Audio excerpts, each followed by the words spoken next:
Hello, coucou, bonjour à toi, ma cher. Que tu sois avec une version papier bénéficiant d'une technologie folle du futur, qu'on appelle Paint, permettant d'y incorporer des illustrations qualitatives, ou d'une version des internets n'ayant pas ces images d'une gaudriole folle, sache que je te salue très bas. Faisant 1m90, c'est dur. Alors me voici forcé d'expliquer ma procédure pour t'offrir de la bonne grosse philo de comptoir. Si je le pouvais, je te fournirais la 8.6 indispensable pour une attention optimale, mais si tu m'as vu en train d'essayer de te vendre ça, tu te doutes que je n'ai pas les moyens de t'offrir des 8.6. Ou un petit jus de goyave si tu bois pas d'alcool, et si t'aimes pas le jus de goyave, sache que je ne peux plus grand chose pour toi. Étant de nature bordélique mais procédurière, ami enchanteur, de parenthèse, je dab en ton honneur, sous mes allures de punk achat option tapette of cheveux roses, je vais à chaque fois me fendre d'une explication et varier à chaque fois afin que cette intro ne te gonfle pas trop. Du personnel au pluriel, de l'intime au social, de l'affect au réfléchi, du sum au devenir orthogonal. Frédéric Lordon, big up. Je tente d'ici vider mon sac émotif et d'en tirer une réflexion qui pourrait t'intéresser. Et essaye à l'occasion de te tirer un léger sourire par des arnaques stylistiques afin de ne pas trop t'ennuyer non plus. Sur ce, j'espère que le temps que l'on passera ensemble te sera plaisant, ainsi que le reste de ta journée, ou soirée, ou nuit, ou jour vénusien si tu es un amibe se nourrissant d'ammoniac dans les nuages de ta planète natale. Et si tu arrives à me lire ou m'écouter, cela voudrait dire quand même que ces écrits seront restés dans la postérité. Chose qui m'étonnerait, mais si c'est le cas, ça fait plaisir. Bref, j'espère que tu as kiffé. Bisous miel! Au nom du safe, j'ai perdu un lieu de vie, mais gagné un diagnostic. J'ai quitté ce que je connaissais en début d'année pour venir ici à Montpellier, un peu comme j'ai quitté mon appart ce matin pour essayer de vendre un petit zine à prix libre. Je souhaitais vivre dans une coloc queer et safe. Je reviendrai bien plus tard sur ces termes bouillonnants à préciser, mais sache que ma colère reste ardente à propos de ce concept. Et aussi, je souhaitais fuir cette banlieue parisienne bourgeoise et catho qui était devenue Nantes au fil des ans. Je ne connais pas Montpellier, je suis parfaitement perdu, et tout un lieu que je découvre et où je ne connais rien à rien, tout comme les gens avec qui je m'apprête à vivre. Néanmoins, la première m'a nettement moins étonné que les seconds. Ainsi, je découvre que Montpellier est une ville délicieusement queer et que la non-maturation de concepts peut rendre des gens a priori très ouverts d'esprit extrêmement excluants. Ça commence à merder très très vite et c'est d'abord avec la coloc dont je suis amoureux. Une longue nuit de manque de dialogue et d'incompréhension mutuelle suffit à briser une relation, et de fil en aiguille, à briser ma psyché un peu niquée. Bon, j'entre pas dans les détails, par respect de la vie privée par la dite ex-coloc. Bah oui, quand même, je révèle mes doses personnelles, pas ceux des autres. Ainsi, je me retrouve avec un suivi psy sérieux, parce que, qu'on se le dise, j'ai un énorme crack dans la tête sur tout ce qui est relationnel. Et des problèmes relationnels, justement, nécessitant du dialogue. Empêtré dans ces soucis, je me retrouve à être considéré comme étant fondamentalement malsain. Et ce, je dirais, à raison. Mais il se peut que ça soit le peu d'estime que j'ai de moi qui parle ici. Et vu qu'elle est pas super discrète, cette non-estime, elle s'empare de mes doigts quand j'écris cette crasse. Je finis donc par me sentir tel un monstre, dans un lieu safe. Le malaise étant présent, la maladie vient enfoncer le tout.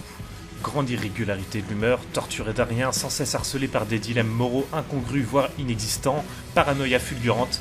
En résumé, ma tête devient un champ de ruines où je ne sais plus qui je dois être et qui je suis. Il me semble avoir un dialogue puisque j'ai visiblement affaire à des gens soucieux de mon bien-être. Demande constante de comment s'évolue avec mon psy, qui recevra sa boîte de chocolat s'il peut remplir ma demande d'AH. Et d'ailleurs, sache que je te salue mon psy si tu m'écoutes. Et j'espère que du coup ce texte il t'a plu vu que je t'en ai filé un gratos parce que je t'aime bien et que t'es un bon psy.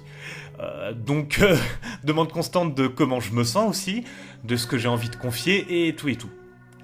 Néanmoins, c'est le plus clair de mes interactions sociales, ainsi que mon quotidien, et ce quotidien se transforme en espèce de thérapie psychosociale expérimentale. On traque mes faits et gestes, potentiellement symptomatiques ou problématiques, et l'on passe à la table d'opération des remises en question dès qu'un point est trouvé. Mis à part ça, rien ne m'inclut réellement là où je vis. Infantilisé et médicalisé. Ce sont les mots que je mets dessus maintenant, et ce grâce à des amis brillants d'intelligence. Alors que moi, je suis brillant du front parce qu'il fait un petit peu trop chaud dans le coin. Ce n'est pas moi qui fais du mal, c'est ma tête. Je n'ai plus tort, je marche juste à l'envers. Je suis juste à reprogrammer de la caboche. Et c'est ainsi que l'humain part. Je ne suis que symptôme et problème. Je m'isole presque parfaitement. Je suis incapable de sortir de ma chambre et mon gosier finit par rencontrer une plaquette de somnifères et d'anti-anxiolytiques. J'entre à l'HP et on me diagnostique borderline. Mon psy, ce type qui déchire, je le rappelle, m'assure que le diagnostic là est sans doute donné à la légère, ce qui me fait un peu chier, je dois l'avouer. Diagnostic des colocs, pas assez déconstruite, pas assez safe. Diagnostic personnel, j'ai bouffé un bon gros morceau de psychophobie. Et c'est ainsi que je vous fais entrer dans la zone gentiment intellectualisante de mon discours. Et avant d'entrer dans le tas, je vais vous présenter rapidement un type, un mouvement philosophique, un outil philosophico-littéraire et une notion militante. Et à défaut d'être court ou exhaustif, je vais tenter de pas trop vous emmerder. Je vous jure qu'il pouvait dérider Derrida. Alors Jacques Derrida est un philosophe français du mouvement postmoderne de la seconde moitié du siècle dernier. Donc les travaux de Derrida se concentrent sur le cap entre la perception et le réel. C'est-à-dire qu'il tenait à dénicher les différences, et surtout les sources de ces différences entre le constat et le réel. Cela va bien évidemment sur la remise en question constante de toutes les notions possibles et imaginables, et sur une méthode de doute plutôt énervée nommée la déconstruction. Je vais aussi revenir là-dessus, hein, t'énerve pas. Alors, vous allez me dire que c'est un random branlos de gaucho dégueulasse, mais ce cher Jacques est quand même une influence assez massive. Ce genre de mec dont on ressort la photo pour parler d'un mouvement philosophique, ou ce genre de type super précis qui arrive à influencer la pensée de grandes malades comme Judith Butler. En gros, si tu veux, Judith Butler, c'est comment démonter toute notion de genre autre que purement sociale et culturelle. Bref, elle déchire. Le petit Jaco, c'est une des grandes influences du courant philosophique postmoderne, aux côtés de gens comme Foucault ou Deleuze. En résumé, il pèse masse dans le game. Pour ce qui est du postmodernisme, ce qui se cache derrière ce terme à peu près aussi pédant que le post-rock, c'est une démarche assez similaire dans ces domaines, c'est-à-dire une réflexion critique sur l'état présent des choses. Par exemple, puisque ça me concerne directement, si vous avez vu mes collants tout niqués, on va prendre le genre. En plus, on va pouvoir faire de l'étymologie moderne très hasardeuse, et j'aime l'étymologie moderne tout autant que les vaticinations hasardeuses. On va établir des données définissant plus ou moins tel ou tel genre reconnu socialement, et tenter d'en voir les sources et racines. Ainsi, on peut en dénicher sa construction, et voir en quoi c'est bel et bien un système de pensée, né de la culture et des conditions sociales. Ainsi, le mécanisme central du courant de pensée est la remise en question totale des constructions. En bref, le postmodernisme part du postulat que tout est construction, et que la compréhension de cette construction permet de s'y libérer de contraintes superflues. Et continuons sur le genre. Qu'est-ce que vous allez m'imposer une quelconque lecture de mon genre puisque je ne m'en reconnais pas, et ce malgré ma construction éducative et sociale d'homme, comme vous pouvez le voir à ma voix douce et délicate. Alors si j'ai pas été clair, sachez que vous pouvez m'appeler Chantal, et je vais me permettre de me prendre un petit doliprane. Alors je viens tout juste d'en parler sans réellement le nommer, je vais vous parler de la déconstruction. Alors la déconstruction est un outil littéraire inventé par Jacques Derrida. Présentation construite, pensée complexe, format maîtrisé, tout ça, vantez mes talents dans les commentaires. Et du coup cet instrument permet de casser une structure logique afin de tirer la racine d'un concept. On retire tout le gras, toutes les constructions en démontrant comment elles sont construites. Ils permettent de démontrer une idée continue entre deux idées semblant contraires, ou binaires, ou antinomiques pour être plus exact. En gros, la déconstruction, c'est ce prof de fac super précis qui te met un bon gros taquet et te démonte tes idées reçues. Il te démontre que rien n'est aussi simple que ce qu'il en a l'air. Et le pire, c'est que ce fumier, il rajoute qu'il a sans doute en bonne partie tort, le tout en se marrant. Et moi, je vais me marrer à grands coups de Prozac, vous m'excuserez. Alors, ce que je viens d'établir en faisant une définition, se voulant pas trop emmerdante sur un outil littéraire atrocement compliqué à expliquer, bon, si tu doutes de ce que je raconte, hein, renseigne-toi par toi-même, tu seras sans doute bien plus pertinent que moi. C'est un concept très très riche, très compliqué, et tu es intelligent. Et tu sens méga bon. On peut dire donc que donner l'adjectif déconstruit à une personne ou un système de pensée, ça fait autant de sens que donner des gommettes colorées à des élèves de faculté. C'est marrant, vraiment, c'est super marrant. Ça coûte presque rien, ça donne l'impression de faire quelque chose, mais ça ne sert absolument à rien, puisque c'est absolument vide de sens. La déconstruction est un outil qui déblaye des idées reçues autour d'un concept, et ça démontre en quoi ces déblayures en font une construction. Et je crois que je vais me prendre un café, parce que là il va me falloir de la force. On a donc établi ensemble, puisque tu suis mon avis, puisque tu m'écoutes encore, laisse-moi y croire, je t'en supplie, que la déconstruction est un simple outil utile pour la philo, la socio, la politique, la littérature, la musicologie, le militantisme, etc., etc., etc., etc., etc., etc. Et c'est autour de son extension sociale ou militante que sortent les concepts de safe, pas safe. Et j'en arrive à mon point central, te dire pourquoi t'es pas safe mon chou, et aussi de déconstruction en général. Mais d'abord, de la définition de comptoir évidemment.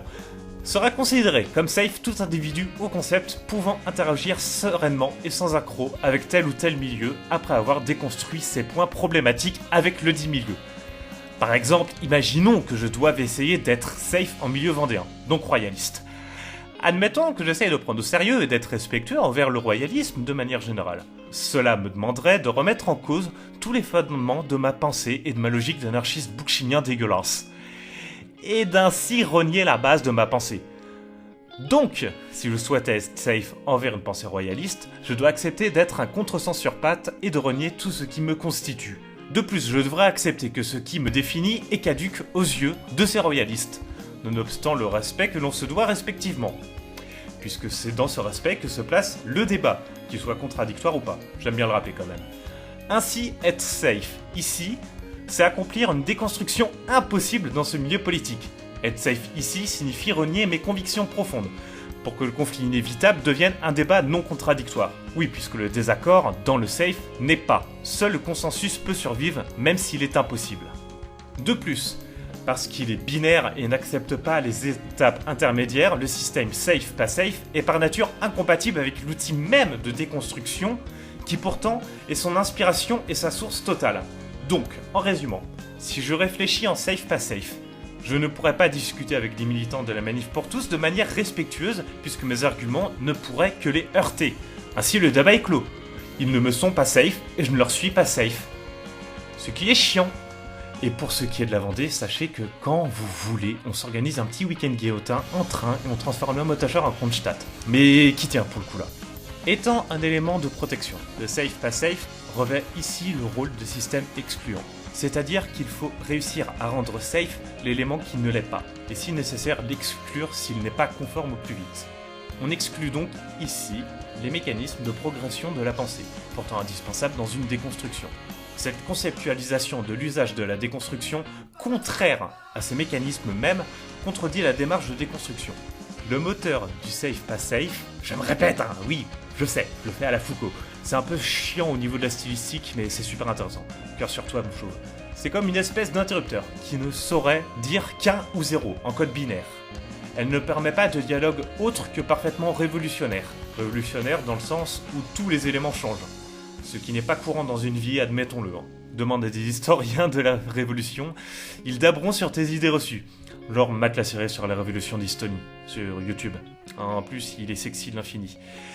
Et il est drôle en plus, et il est super gentil, et j'ai crushé sur lui à une époque, mais chut, il risquerait de m'écouter cet enfoiré.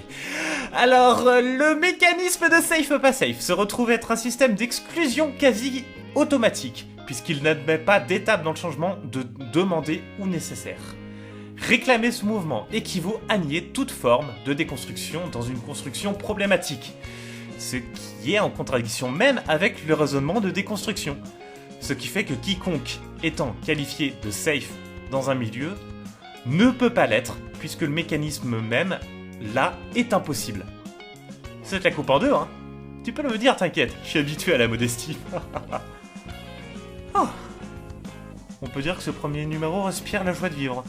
Et je sens que je vais me faire encore plein de potes. Mais bon, c'est le simple fruit de mes réflexions de là-dessus. Si t'es pas d'accord, ou si t'es d'accord, bah écoute, n'hésitez pas à me suivre sur Twitter.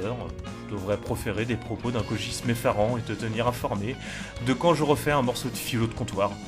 Voire de quand je peux venir crever de chaud à Montpellier pour essayer de refiler un zine à prix libre. Ah ouais, je sais, c'est fou, c'est la mendicité 2.0. Sur ce, je te fais la bise, si ça te va évidemment. Au pire, on se fait un check lapin.